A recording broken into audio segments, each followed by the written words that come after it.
Try before we die.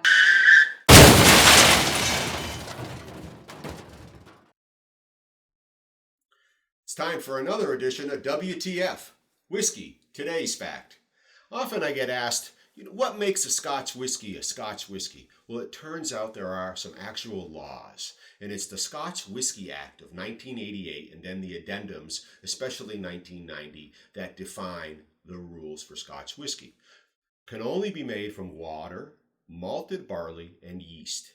Must only be aged in oak casks.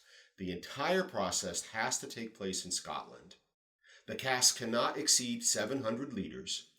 The distillation, the alcohol content of distillation cannot exceed 94.8%. The minimum bottling alcohol by volume is 40%. Side note, often you'll notice that many bottlings are 43%. And in the 1988 Scotch Whisky Act, it was determined that the only whiskey that can be made in Scotland is Scotch whiskey. So they cannot make a bourbon-style whiskey or a Japanese-style whiskey. It can only be Scotch whiskey. And again, must take place all in Scotland and a minimum of 3 years of aging. Prior to 3 years, it is just considered a spirit.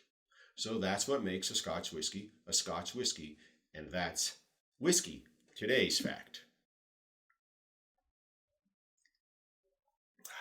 The water of life.